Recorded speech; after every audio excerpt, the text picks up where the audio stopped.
What can be done to reverse the downward spiral in relations between police and communities of color?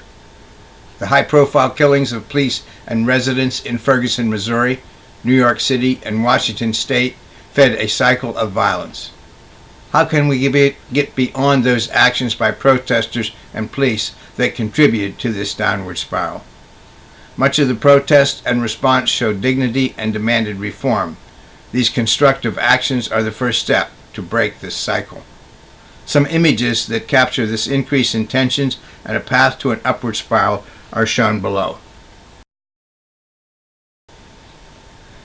There were excesses on both sides in Ferguson, Missouri.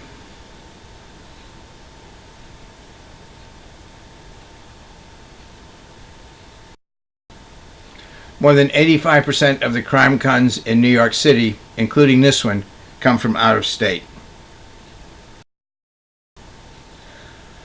A scene from this video showed guns pointed at the head of a policeman. Many New York City officers turned their back on Mayor de Blasio at the funeral of a murdered police officer. Many protesters confronted police. Others demanded fair treatment and respect.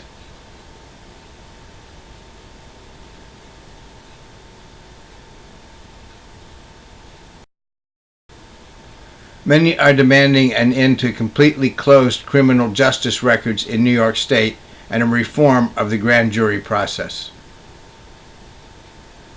James Comey is the first FBI director to speak of the difficult relationship between police and African Americans.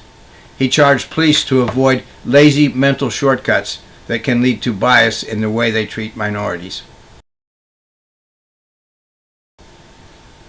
The federal government is investigating police practices in Ferguson, Missouri, and has established a task force on 21st century policing.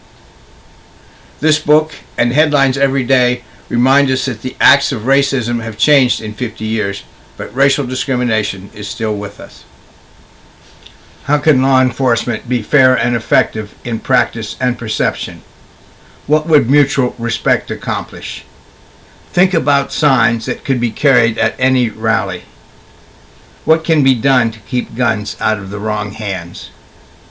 Two police officers, Wei Jen Liu and Rafael Ramos, and two men of color, Michael Brown and Eric Gardner, died in this downward spiral.